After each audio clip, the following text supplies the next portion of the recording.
Hey there and welcome back.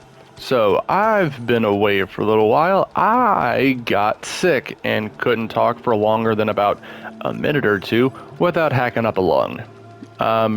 During my little absence, I've still been playing the game and still been paying attention to things that have happened. Like, I caught the dev stream and then they went over some usage statistics, and I was looking at those, a lot of the Warframes that were used in some of the heat maps associated with that.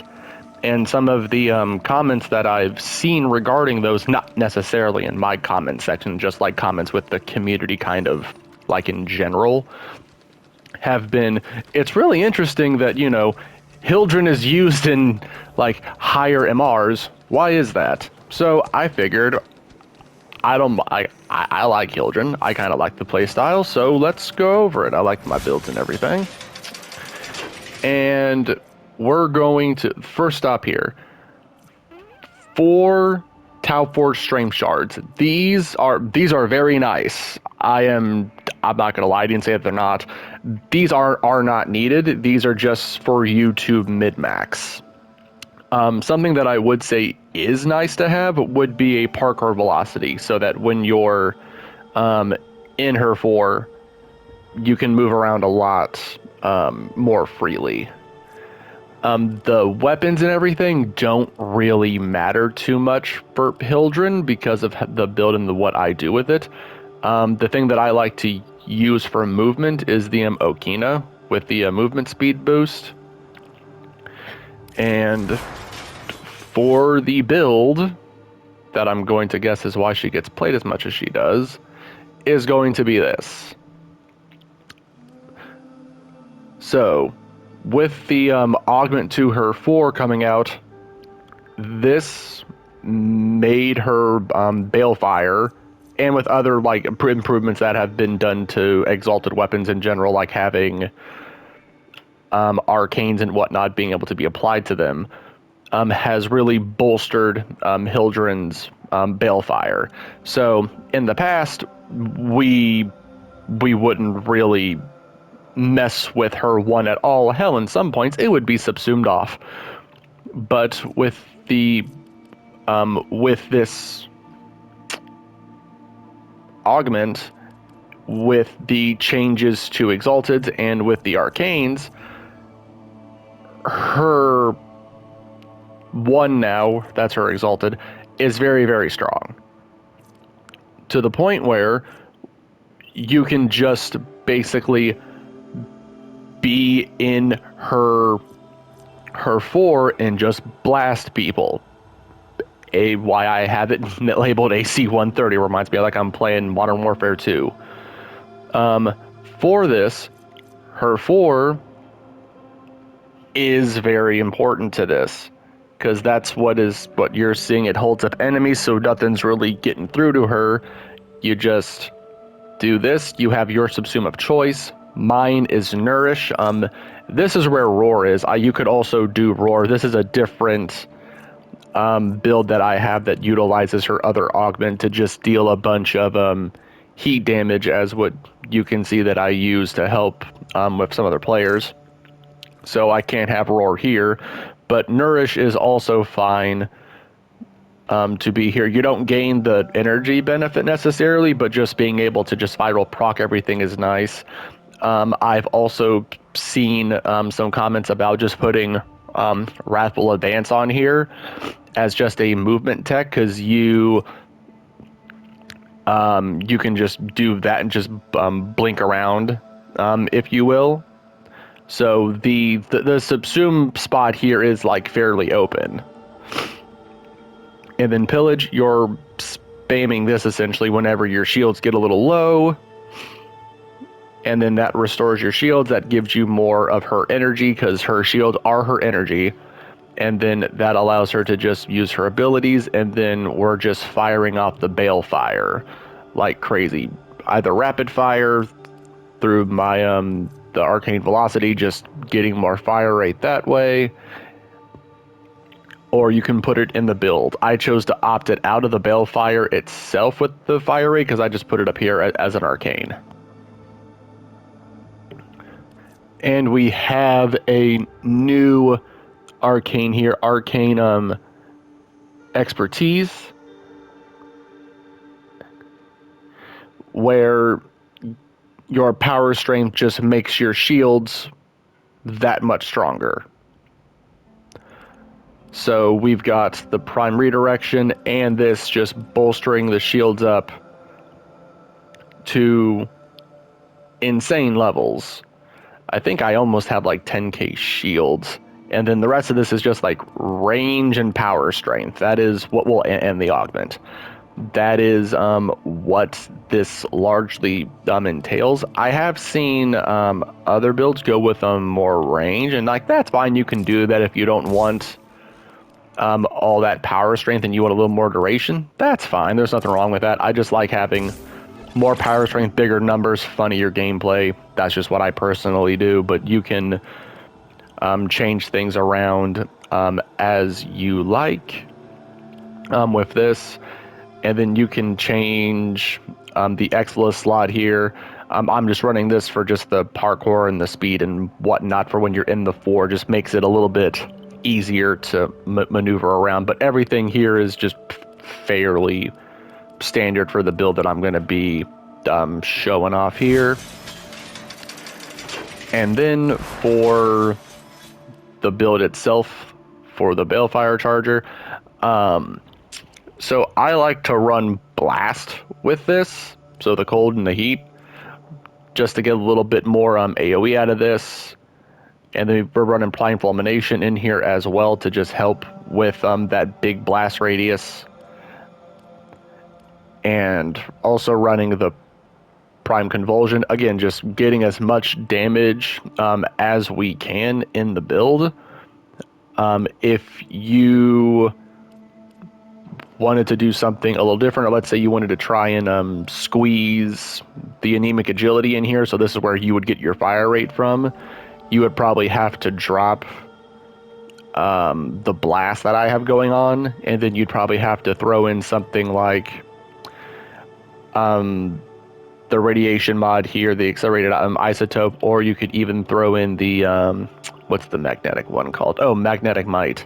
So you could throw in that into these mods with the fire rate to get your fire rate that way if you didn't want to just have it in the main build here, and let's say you wanted more survivability and you partaked in the event and you have another Aegis. So that is something that you could do as well if, like, let's say you're having issues surviving, you could just alter the build in that way and you become a lot tankier with Aegis. And let's see here. Again, the weapons don't really matter, so I'm not going to really be showing those off. The companion I will show off a little bit, because Taxon does help with shields and generating those when it can. And then I'm also running Tenacious Bond, which is giving me more critical damage. And then I'm running Seismic Bond as well here, because I'm having channel abilities. So this will give me back more efficiency, so that'll make my drain on my shields be a little less, which I think is nice. And then Guardian for if my shields get popped. Ideally, this shouldn't happen. In case it does, this will bring them back up, so that'll be fine. And everything else here is just pretty standard. Nothing, well, I wonder. You know what? That's probably not going to change. I'm going to do is I'm live changing this as I'm thinking about it. There we go. A little bit of an animal instinct. I like seeing where things are. There we go. Because I don't think I would really need Guardian like that on Hildryn.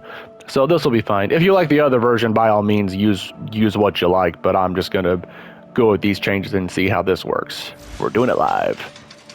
And then to go with the Tenacious Bond to hit that, I think it's 50% crit rate minimum, we're using the Voltaic here just with the crit mods. And then I like running the Vigilante or Vigilant set bonus here for like just normal Warframes, this way that they can get the crit rate bonus. And then if the Sentinel does attack, then it'll apply like these elements, which is nice just for general priming. So nothing too crazy here. Really the big thing with the build is if you wanted to invest fully and do the 4 Tau Forged or the 5, let's say you don't care about the parkour speed and you do all 5 Tau Forged Reds. That's where a lot of the I think expense is going to be with the build. But yeah, that's about it. I'm gonna show this off. Just gonna go kill some Grenier and show what the build do.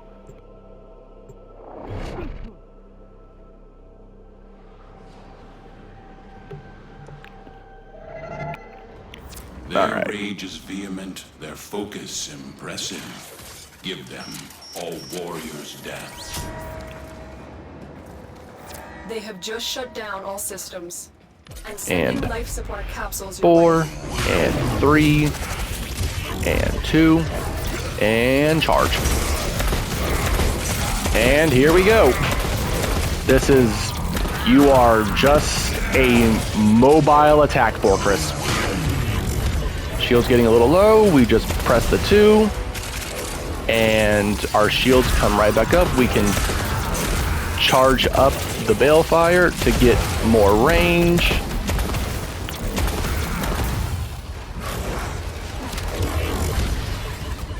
Go up and down, get better angles. There we go. Hitting 1,000,000.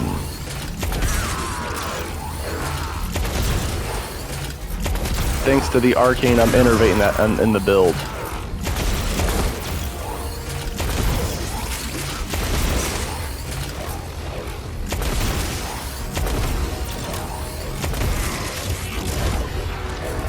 Oop, almost lost my shields there. Let's get them back. There we go. See, no problems. That is one thing, without running VM Aegis, you do have to kind of pay attention to your shields. Because the one thing with Aegis that is nice is, like, if you get nicked or whatnot, your shields will just kind of come back automatically, so you get a lot of passive shields. Which Hildryn, having the amount of shields she has, is very, very nice. I'm not going to sit here and say it's not. But I don't mind casting the 2 a decent little bit. And also, if you think casting the 2 takes too much time or whatnot, you can cast it and then cast it again to just have it, like, basically just cancel it out. And you still get the shields that are absorbed. You don't lose them, like, oop. See? I still get the shields back.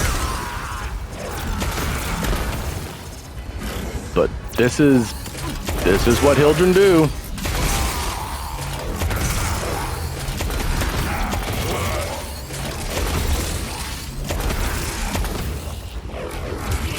And running low, there we go.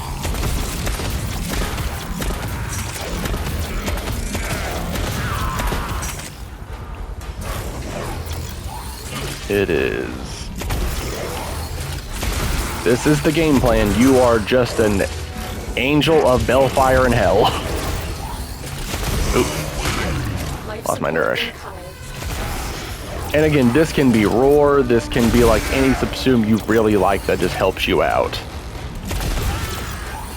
Because Hildryn does a lot of damage, so the subsume can really be like whatever you like it to be, but this is what we do.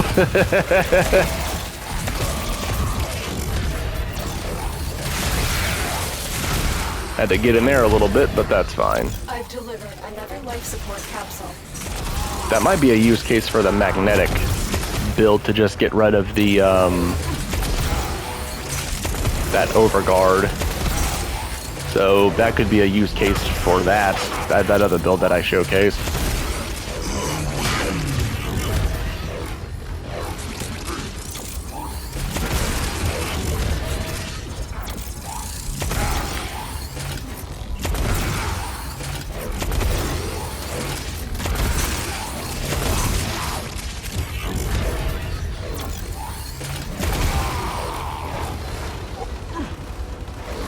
Yep, this is about it. Because of the 4, enemies are levitated, so they can't really get at you.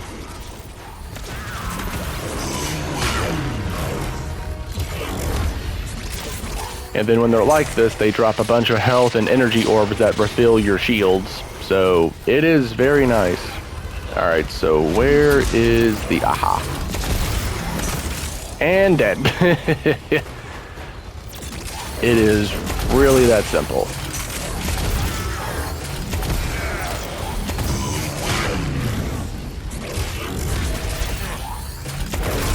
This is old Hildryn right now. Never thought she'd be like this, but man, I am all for the muscle mommy doing muscle mommy activities.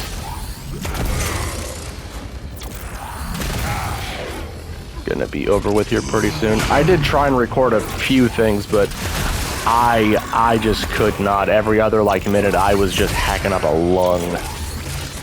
But it's good to be back and get back into the swing of things.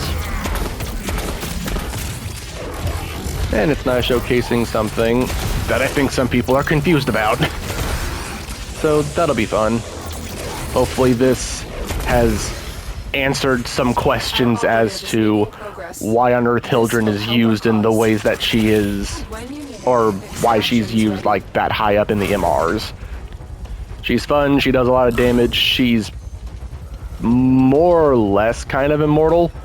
Like, toxin procs will ruin her, obviously, but because you can help hover up and whatnot, I haven't really been hit with toxin procs, and I swear toxin procs just love me for whatever reason. But, yeah, no. This is Hildryn, give the build a shot. Oop, I'm stuck. There we go.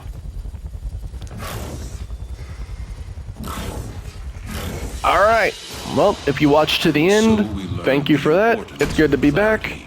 Plan on making more videos in the future. Catch you later. Bye-bye.